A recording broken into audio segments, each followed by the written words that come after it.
You're listening to an Airwave Media Podcast.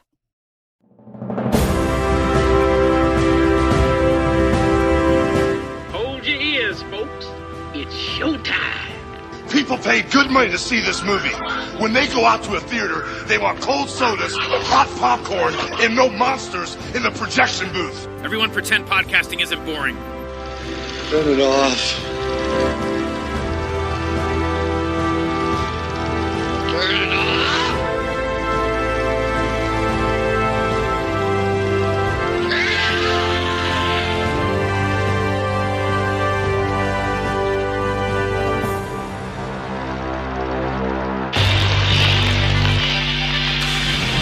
This depiction is dangerous. Come on, Enid. I'm cutting it. Butchery, sadism, murder. A wave of depraved and corrupt horror video. Confusing fiction with reality. Doug Smart, producer, Ident Investment Films. Maybe Enid could watch my latest Frederick North submission. Wanted a woman's eye on his film.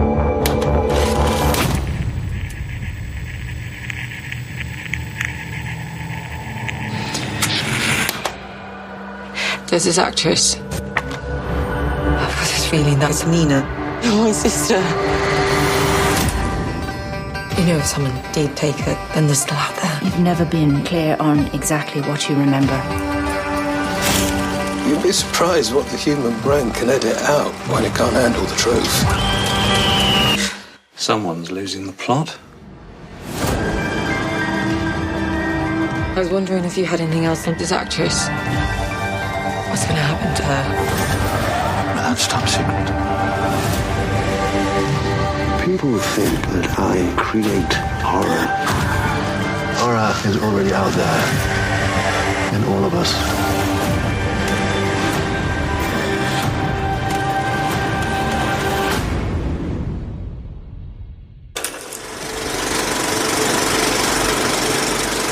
Hey folks, welcome to a special episode of the Projection Booth. I'm your host, Mike White. On this episode, I'm talking to Prano Bailey-Bond, who is the director of the film Censor, which is coming out this year, played in Sundance a little earlier this year, now available, playing in select theaters, and will soon be available on demand. Definitely check it out, and I hope you enjoy this interview. Prano Bailey-Bond, tell me a little bit about yourself and how you got into filmmaking. I'm from Wales originally and kind of moved to London when I was younger because I wanted to become a filmmaker. I guess like my background initially became post-production, so editing. But that was really just because I guess when I started making films, I didn't really see the difference between directing and editing. It was just I needed to find a way to be able to tell stories. So I edited my own work. So yeah, I've kind of worked in like editing, and I've done a little bit of performance very early on because I thought I wanted to be an actor, and I've worked a little bit in sound and stuff, but ultimately it's all been towards directing. And I've made quite a few short films and worked in music videos and things as a director. Would you consider yourself a horror director? Not all my shorts are horror. I think they're all kind of nightmarish for sure, but maybe some are kind of experimental nightmares, some thrillers. I guess the one that connects most closely to Censor is Nasty, which is set during the same period, during the Video Nasty era, but tells the story of a little boy whose dad goes missing, and he discovers his dad's secret collection of Video Nasties, and through watching them, he perhaps finds his father. I was already developing Censor, and I thought of this idea of exploring kind of a kid's journey in the Video Nasty era. And I thought of Nasty as almost being like a story that could be going on across town from Enid's story, like their parallel journeys into the Video Nasty world. And it was really a way of me being able to explore some of the narrative ideas and the like techniques I used in Censor. And a lot of that informed things that I did in the feature film. Obviously, I was only witness to the Video Nasty phenomenon from afar. I'm curious what your own experience was during that era. So I was born in 1982. So I was like 3 when Censor is set. So obviously it wasn't really affecting me so much. And I grew up in the middle of nowhere in rural Wales. So, we didn't really have this kind of stuff reaching us. I mean, my local cinema was like a 30-minute drive away, and there was one bus a week. I kind of fed off my parents' VHS collection. So for me, the VHS thing was my way into film, and meant that I could like sit there and study the same films and rewatch them over and over again. And some of those films were things like The Evil Dead and Texas Chainsaw Massacre and the better known video nasties. But I wasn't as aware then of the kind of political and social hysteria going on around these films. It was actually when I moved to London and sort of got deeper and deeper into like horror that I started to watch some of the more obscure titles. But I do remember the first time I became aware of censorship, and that was when I watched a film that was like a 13 when I was probably like 8. And there was a man who introduced the film at the beginning who came up and he said, "This film is a 13. Nobody under the age of 13 should watch this. It is an offence for anyone under the age." And I freaked out. I was like, my mum's going to get arrested for me watching this film. I ran into the kitchen and I was like, "Mum, I can't watch it." We'd rented it from a video store and I was like, "I can't watch it. You're going to get into trouble." She calmed me down and told me it would all be fine. And if I wanted to watch the film, that nobody would know. I wouldn't get her into any trouble. And I watched the film and it was like a spooky film called The Lady in White. And it was creepy in a fun way, but I knew that that was fiction. So I could enjoy being scared. But this guy at the beginning who was like all authoritative, he seemed really real to me. So he terrified me. So I always think of that time and think of the fact that even at like 8 years old, I could tell the difference between fiction and reality. But it seemed like during the video nasty era, a lot of people weren't able to tell the difference between those two things. Tell me about the clips from the video nasties you use in the film. You must have had a lot of fun creating those. So everything that's like a key part of the narrative in terms of the films within the film, they're all, things that were created especially for the narrative because it has to kind of make sense to Enid's journey, but also because I didn't want the audience to be like pulled out of the narrative of Enid's journey by like a film that they recognize popping up, because you get distracted and you start thinking, "Oh, well, that film came out in 1987. Actually, this film's set in, and all those kind of pernickety facts that particularly horror fans know about. So there are some real video nasties in there, but they're more in the kind of opening montage title sequence. So you kind of have little flashes of Driller Killer, Nightmare in a Damaged Brain, Soul Tangler, those kind of things that kind of pop up. But then creating the films within the film, I definitely leaned into specific titles. It really helped me think about the atmosphere I was going for. And also it helped me to communicate with my crew in terms of like what I was trying to achieve. But you're trying to evoke those films for the audience so that they can feel like they're like, going with the idea that these could be real video nasties from the time. So Don't Go in the Church, which is one of the films that they watch, I was looking at gothic folk horrors like Blood on Satan's Claw, this kind of eerie kind of atmosphere, and these like British children with British voices that are slightly haunting, but then also something like Lisa or Axe, which is sort of 70s horror that was tangled up in the video nasty hysteria.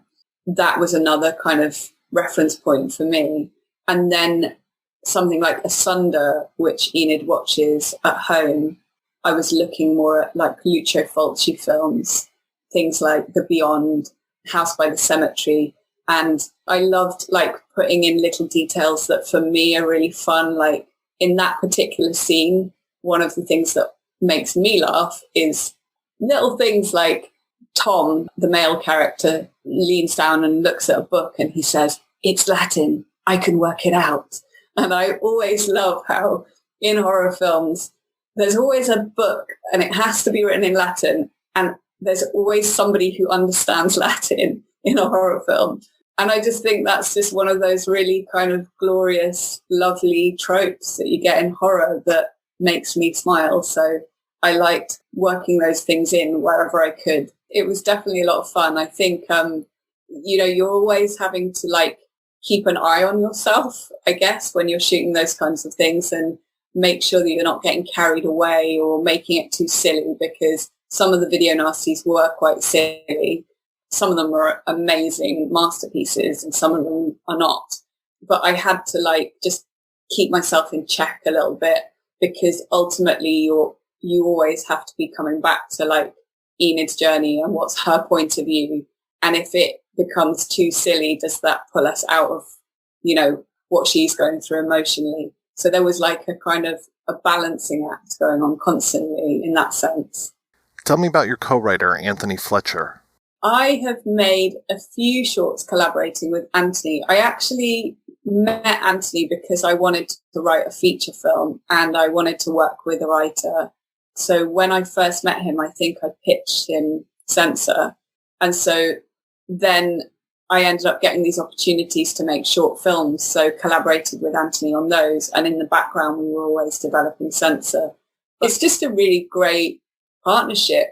Anthony's incredibly patient, which helps because I tend to go down a road and then reverse and go, but what if we go over here and like explore all avenues? And I think probably he'd rather just write the film, but he's really patient and he's up for working in the weird way that I want to work in. But I guess over time, we've got to know each other's sort of strengths as writers. So I know that I can like lean on him for certain things, and he knows that I might be the one to write certain scenes as well. So I tend to be doing a lot of the kind of weird horror, surreal stuff. And I always think if there's like a grown-up scene, I'll like maybe ask Anthony to have a bash at it. But I think what I love about co-writing is that it keeps the project like moving. So sometimes for me anyway, I can get like, if I get a bit stuck with something, like I can just ping it over to Anthony and like carry on working on something that I actually feel more fluid around. And then Anthony might like chuck in an idea and that sparks something with me. So it just creates a bit more back and forth and keeps the process lively, I guess. So it's a really nice partnership. Was the film affected by the pandemic at all? We shot the main part of the film pre-COVID, and then we were in the edit and we were actually just about to do a couple of extra days shooting. That was the week that lockdown happened in the UK. So we kind of saw it coming and postponed the shoot because we didn't have money to waste booking locations and stuff. So actually what it meant was that we had this like big gap in the middle of making the film where you had this like enforced break of lockdown. And so me and my editor like took that opportunity to really just have a bit of space with the film where all the execs are kind of busy dealing with the pandemic and how that's affecting their organizations. And so I suppose it just gave us a little bit of a space to make sure that we were totally happy with everything in place. And it gave me a bit more time to think about and prepare for the little tiny bits of film that we were still, missing that we needed to shoot. And then we picked that up in July. So I think it affected like a lot of our post-production, but we were really lucky to be able to do the sound mix and things like that in person.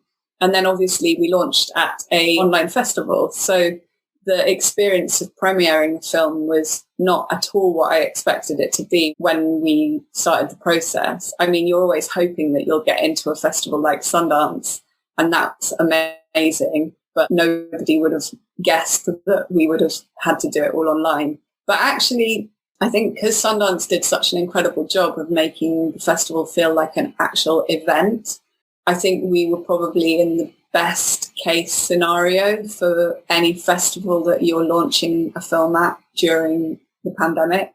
And the online response from people watching the film was so warm and lively that it actually still felt like through social media that we were able to like connect with people who'd seen the film and had loved it and were shouting about loving it. And so that definitely really, really soothed the fact that I wasn't able to actually go and see it in the room with the audience, but that's still to come, you know. I still actually haven't seen the film with an audience. I'm yet to sit in a dark room and watch the finished piece of work with an audience. So the first time I'll get to do that is I think at the end of this month. We have a preview in the UK. I've been so gutted that I haven't been able to travel to the screenings.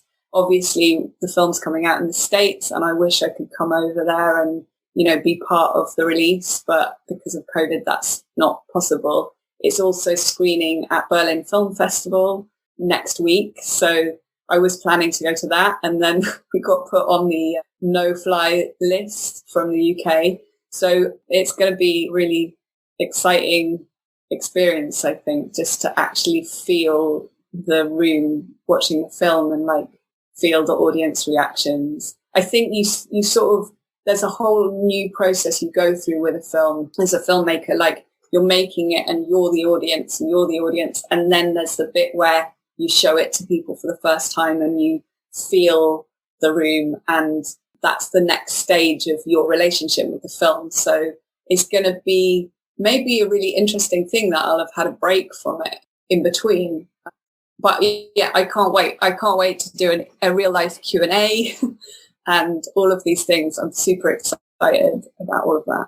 We did do a test screening at one point in the process, but it wasn't the finished film. It was actually before we did the pickup shoot. So it wasn't quite finished at that point, and the sound and the music wasn't in place. Obviously, you're getting notes from execs and producers, but then along the way, I always think it's important to have fresh eyes as you progress. So we'd kind of pick out people to share the film with and get feedback from along the way. So that was really helpful. And I do that with the script as well, of course.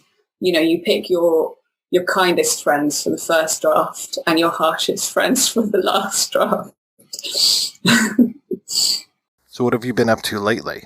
I'm writing at the moment. So I've got a few things I'm lined up to write, and I'm working on something at the moment that is, it's certainly still in the kind of slightly meta space and a bit of a mind-bending nightmare, I suppose, but too early to kind of really talk about it in detail. But there's a few projects that I'm working on that I'm very excited about, that some of them are in the genre space and some of them teeter around the edge of darkness. Is there a good place for people to keep up with you and the film online? Yeah, so I'm on Twitter as Prano Bailey-Bond, and there's also a Twitter page for the film, which is Censor movie, and that's where all the US information and things will be up. And also there's a website, censormovie.com, I believe. And on there you can find like cinemas where you can book to see the film and then see it through VOD when it comes out on VOD as well. I'd encourage people to see it in the theatre. I know it's not possible for everyone, but if you can, please go to the cinema. But yeah, and I'm also on Instagram, the same, very originally titled @Prano Bailey-Bond. Prano Bailey-Bond, thank you so much for your time. It was a pleasure speaking with you. It's a pleasure to talk to you as well. Thank you so much for having me.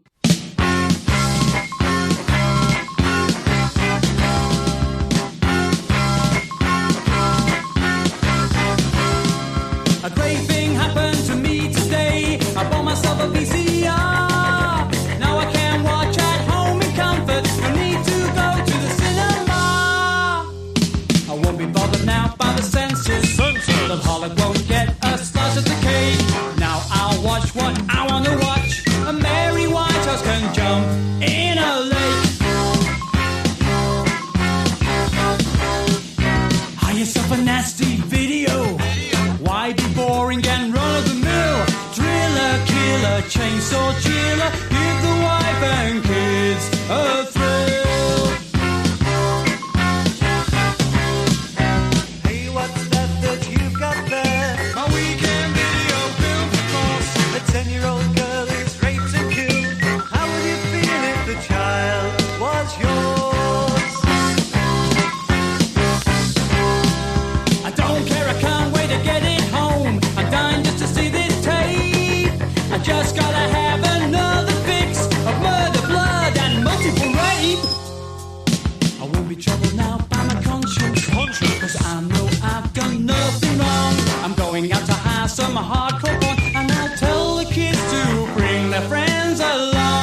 might be boring and run-of-the-mill.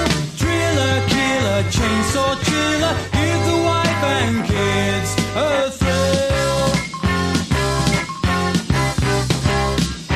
I know you'll never feel any shame, 'cause evil's eating away at your heart, and you're longing now just to restart and satisfy your crazy dreams with images on a TV screen.